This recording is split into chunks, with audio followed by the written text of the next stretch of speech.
Happy Thursday and welcome to yet another exciting episode of Smell the Coffee with me, Diana Master, and Glenora Shipura. Good morning, Glenora. Good morning, how are you? I'm doing well. How are you? I'm fine. I mean, for me, it's a Friday, so I'm looking soft forward life, for the weekend. Yes. Soft life, any plans? Yes. I had some plans that were cancelled. Oh, shame. I know. It's a little bit sad. Definitely. Yeah, I know you're going to be holding down the fort. I'm going to be holding down the fort. What can I say? I'm the people's princess.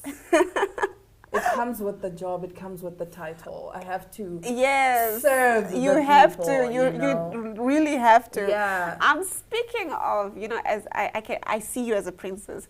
But I can never imagine something humiliating happening to you. Never. But you have to tell me and the audience of a humiliating incident that happened to you. A humiliating incident? I wouldn't say it's humiliating per se, but that's one thing that I can think of at the top of my head.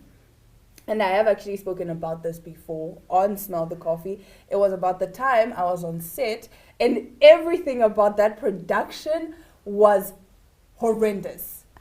It was in the middle of COVID. COVID is at its peak. Yeah. And, right, so on set you always have a craft table with the snacks and the what. First of all, there was no craft table. Ooh. Okay. Ooh. Okay, I can imagine that. But we move. So they had coffee on set. Like literally one little jar of Jacob's coffee. Cool, I didn't complain. So now they have the styrofoam cups to make the coffee. And the producer comes in, she's going crazy. She's like, guys, stop throwing away the styrofoam cups. And we're looking at her like, what do you mean stop throwing them away? So I thought she meant as in just leaving them lying around. Oh. No. She says, please put the styrofoam cups in a plastic so we can wash them and you guys can reuse them. Woo. No lie. Oh my word. Oh my What? Yes. Okay, so the next day you came back and you saw the recycled No. The next day foam cup, the recycled foam cup, and you're like, yeah, can I have my what? Yes.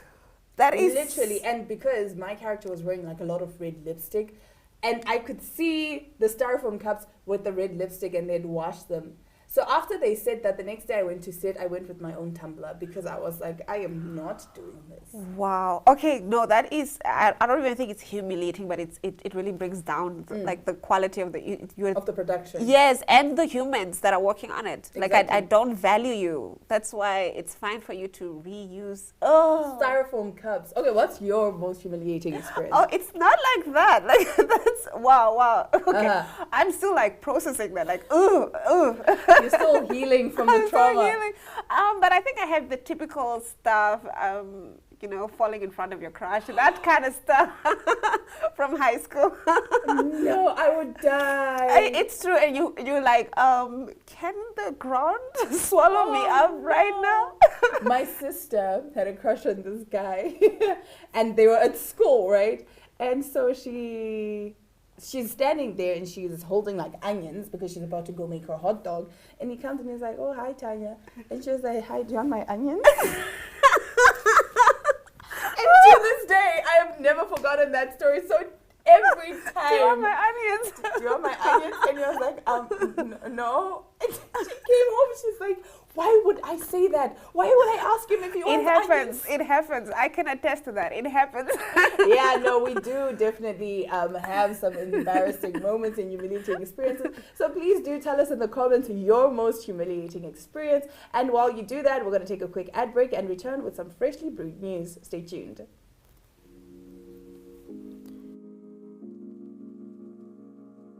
Chill Sessions is an entertainment show bringing the latest hits, fashion, and entertainment news. Chill aims at reaching all entertainers, youth, and artistic fans. Catch Chill on NTV, 1up2.com, the Namibian Sun, Chill, and Namibia Media Holdings platform. Chill focuses on countdown of the latest hits, fashion trends, celebrity interviews, and more. To share your music-related news, products, and services, contact chill at synergy.com.na.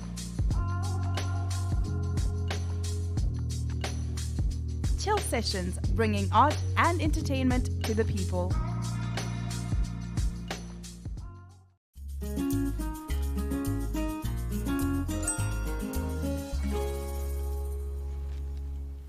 As promised, here's some freshly brewed news. Pilot praised for safe landing after Cobra scare mid-air. A South African pilot is being hailed for successfully making an emergency landing after noticing a Cobra coiled under his seat, local media reports. Rudolf Erasmus was flying 4 passengers from Cape Town to the northern town of Nelspruit on Monday morning, but was forced to cut short the journey after he felt something cold on his body. As I turned to my left and looked down, I saw the Cape Cobra putting its head back underneath my seat, he is quoted as saying. The pilot said he wasn't sure if he should tell his passengers after spotting the snake during the flight. He said he didn't want to cause a panic. I just said, listen, there's a problem. The snake is inside the aircraft. I've got a feeling it's under my seat, so we're going to have to get the plane on the ground as soon as possible, he is quoted as saying. He managed to make an emergency landing and welcome. Engineers who stripped the plane did not find the rogue reptile, Mr. Erasmus said. He hopes to fly the plane again on Wednesday.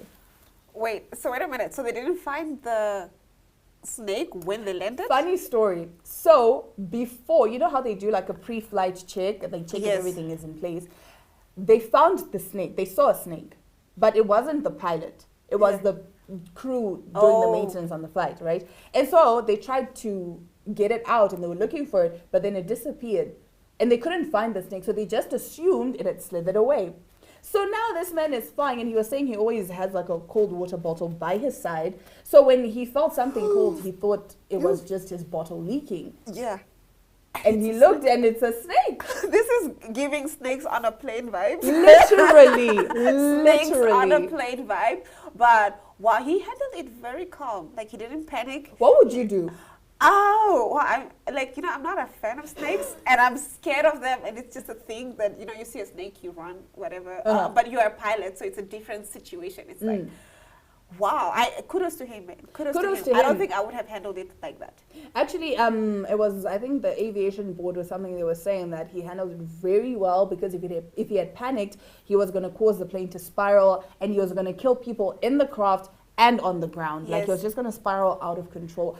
Personally, I was probably going to faint. Like, I was legit. Either that or my first instinct is to, like, grab it, throw it to the people in the back. I don't know, man. They must handle it. They must handle it. The passengers and crew can handle this. Because think about it, right?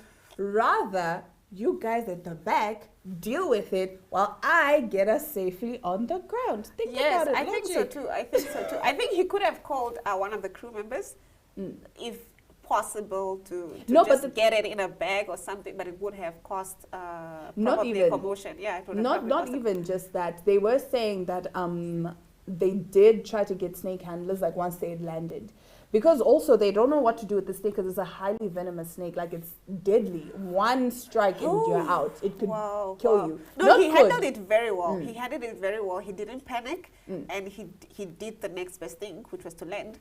But can we also just talk about how fearless this man is? They haven't found the snake. After seeing that the first time they tried to catch the snake, they couldn't find it, and he flew, and it popped up mid-air. Yeah. And now they were on the ground, they looked for it, and they didn't find it. He wants to fly it again. Wow. Next week, Wednesday. The same aircraft. What? Obviously, the snake is still in there somewhere. No. I'm freaking out. Well, getting into our next story, we did touch on this on Tuesday on Eva Nangolo, who made some really tribalistic remarks on social media. Now, developing on that story, Eva Nangolo, through her lawyer Sisa Namanje, has challenged Justice Minister Yvonne Dowsep's decision to withdraw her as a legal aid counsel. Nangolo argues Dowsep's decision is invalid in law and that she was not afforded a right of reply. Nangolo gained national notoriety after remarks she posted on Twitter about the Damara people, whom she said she knew for breaking bottle knives, stabbing, insults, and no culture identity. Wow. I mean, my toxic trait is, because I can do certain things, I don't want to pay someone to do them. So the first thing that struck me is she got a lawyer. And I understand they always say you can't defend yourself, especially Yes. in the court of law, because you're bound to either incriminate yourself further or something is bound to go wrong. So you must always have legal counsel. Yes. But the problem with me is I feel like if I'm a lawyer and I'm studying law and I know a little bit about law, I'm going to be like, yeah, no, it's fine. I'll challenge her myself, you know. Really? When I heard the decision, right, I felt that it was a bit harsh. And then I was speaking to myself, like, maybe it's a bit harsh what the minister is doing. But she made me realize that if you are a police officer, you can't be racist or you can't be tribalist. So the moment you bring in a case, let's say I bring a black boy to a, you know what's happening in the States, there's a lot of racism in the police force, and that's why there's a lot of like this young black, police brutality against young black boys. Same story here. She is in the legal fraternity. You cannot afford to be biased. Definitely, because Aina and I were actually talking about it at the time, because our one colleague was saying no, but she posted this as an individual, not under the ministry's page. And our argument was, but at the end of the day, she is still representing the ministry, you know. So if she gets a pro bono case and the person is Damara, and it just so happens that they don't win the case because of the remarks that she said, they're definitely going to be like, it's because she didn't even try her best, because she has this perception of Damara Nama people. Exactly. Even though she did, you know what I'm saying? Yeah, there's always going to be that. If you're an accountant, sure, you can have those comments. But what you're doing... but especially if you're someone who is representing the public, or you're a public figure, you're in the public eye, there's certain things that you can't say. And I was actually talking about this with my sister and saying we live in a generation where literally anything you say could be taken out of context. Next thing you're cancelled. Yes. I could literally be like, oh no, you look good in black. And you'd be like, but this is not black. Why would you assume it's black? You know, I don't identify this as black. Exactly. You see now, things like that, because we live in such a, like, that's the generation we're living in now. But this, of course. For sure. Let's get into our next story before we run out of time, because we could definitely talk about this. Definitely. Now, in some interesting news, Rwanda's president is looking forward to retirement and becoming a journalist. After spending 23 years as the head of state, Kagame has expressed his desire to step down and hand over power to a new leader. Rwandan President Paul Kagame announced that a succession plan is currently under active discussion within the ruling party. He made the statement during a joint press briefing with his Kenyan counterpart William Ruto in Kigali. Mr. Kagame referred to his retirement as an inevitability. Woo! Oh, wow, what a word. What a word, inevitability. He said his retirement was an issue that has to be discussed sooner or later, adding this certainty to join journalism in my old age. I'm looking forward to that, Mr. Kagame said. Wait a minute. How old is Paul Kagame? He's 65. 65. Oh, he's quite young. He's quite young, and he looks good for 65. He looks really good. He looks really good. Kudos to him. New career. But also, you know, he gives off journalist vibes. Like, just from looking at him, he looks like he could be a journalist. Like, I do see him as a I'm journalist. about to take out a tape recorder. Yes. What are your views on Definitely. Like, he looks like someone that could interview you, literally. Yeah. And it's so interesting that you jump from being president to being a journalist. Like, wow. I respect that. It's very bold. I would have thought maybe more in terms of political or business, but not that. No, but trust me, after 23 years, surely it's like, no, I'm tired of this. No, I can't anymore. And also, he did say if journalism doesn't work out, he just wants to be an ordinary senior citizen. And you know what? We're looking forward to seeing if his journalism career actually does take off. But do stick around. We'll be back after this short break. Ohole So Nice is an entertainment show brought to you by the youth for the youth, aimed at having more young people showcase their individual identities. Making a good impression does not come easy. The nerves and the natural way youth interact when it comes to dating, well, this has changed over the years. This is a dating show that allows individuals to participate and be their own true selves. Ohole So Nice focuses on blind date, talk about that, news, flex your style, and more. This show is broadcasted on NTV, 1up2.com, and on the MyZone Facebook platform. To share your experience or make your product or service part of Ohole So Nice, contact Zone at synergy.com.na. Ohole So Nice, because sabawelling isn't enough.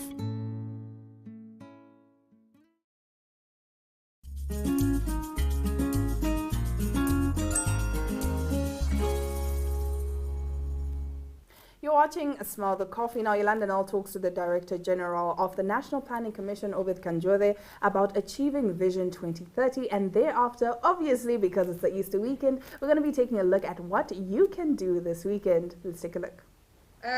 With Vision 2030 7 years away, is this project still viable? Yeah. Not in its entirety, not in its fullest of the aggregate of all the 8 themes. For I view it as a developmental undertaking or program, just because it has several programs or areas it needs to address as expected outcomes. The first of which is, of course, of those themes is macroeconomic environment.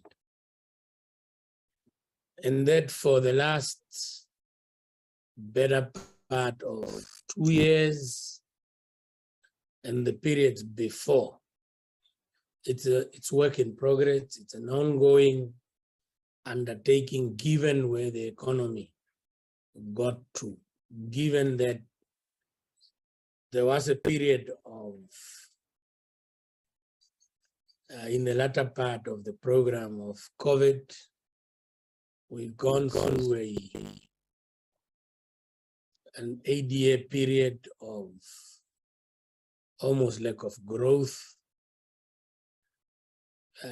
having tumbled from a very steep growth and a heightened expenditure as we try and address the many challenges the country faces. But between 2004 and now, or before I get there, so that's the first theme. The second one being natural resources and the environment, peace and political stability third, the external environment, of course, those around us, friends and everybody, friendly countries, and who we trade with, population, health and development, of which we now know, inequality and social welfare, knowledge, information and technology, human resources development, and industrial capacity. So all of these, I tend to look at them as poignant, required, needed to be addressed.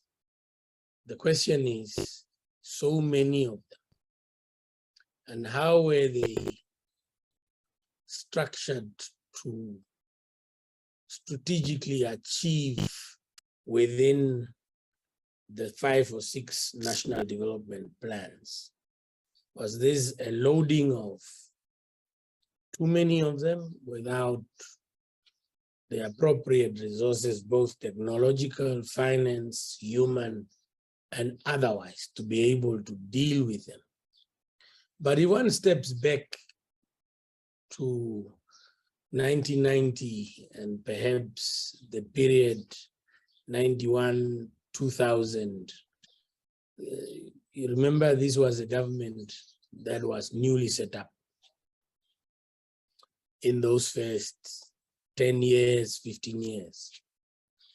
So a lot of what Namibia was at 1990 to where we are today, it's not the same country. It's a country that has changed for much of the time for better. So there must be an acknowledgement of that. So when one goes back to 2004 and you get back to where Namibia is today, so it speaks to much of the challenges not having been addressed, but significant visible change, both in terms of the life or the living standards of people, the physical change of the country, the policy environment in addressing a lot of what we may have gone through, both through an economy, and especially the fact that economic growth in much of that period, although it did not meet the set targets of 6% average economic growth that we fell short of. But between 3.5% and maybe 5%, that actually happened.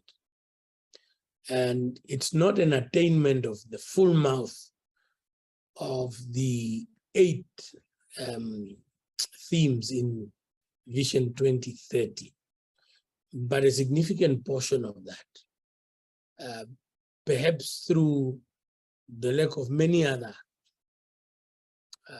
important inputs to this achievement, visibly human resources, all the financing that is needed to make a change in accordance with the subsets of the Vision 2030 in their 5-year development plans. So it's not the best of success that you can actually illustrate, and therefore 7 years left to the end of it.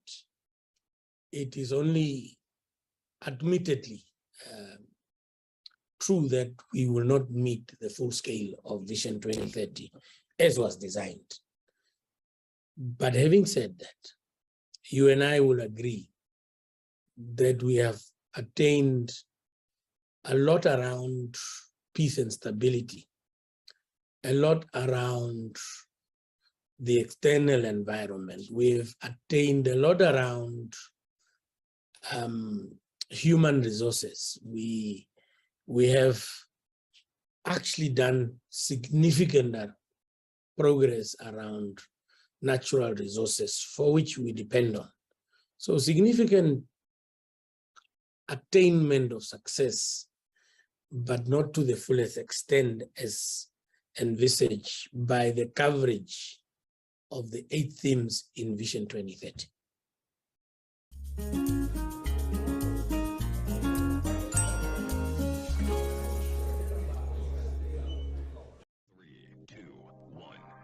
Happy Easter, everyone! This long weekend, there are a couple of things to keep you busy with. Just check all the local opening times. If you want to make a weekend of it, Man Burn is a cultural and art event that follows the principles of the Burning Man Festival, and this takes place in the Kalahari near Bloemfontein. On Friday at 8 a.m, there's a music and art festival that starts at the Walvis Bay Municipal Parking and that continues until Sunday.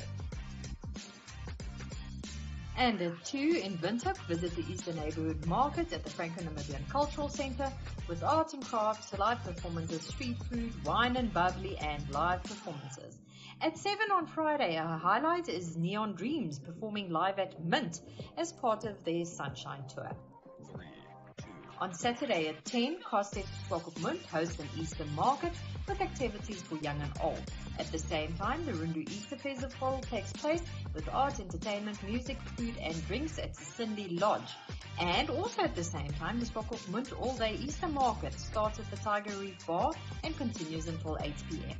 Further afield at 11:30, the Zambezi Green Easter Festival kicks off at the Katima Malilo Sports Complex and continues until Sunday. If you haven't seen it yet, Descending into Gloom, a solo exhibition by Alex Bruck, can be viewed at the Namibian Arts Association until the 20th. Rukalu Stories by Lynette Musukubili can be viewed at the Project Room. An Ode to the Masters takes place at the National Art Gallery until the 29th. And finally, Cutting the Flame of Curiosity, a ceramics and collage exhibition by Andrea Hothemke and Anne Lach-Ayana Kuhn, is exhibited at the Bell House Atelier and Gallery. If you're traveling, please do so safely, and in the meantime, have lots of fun.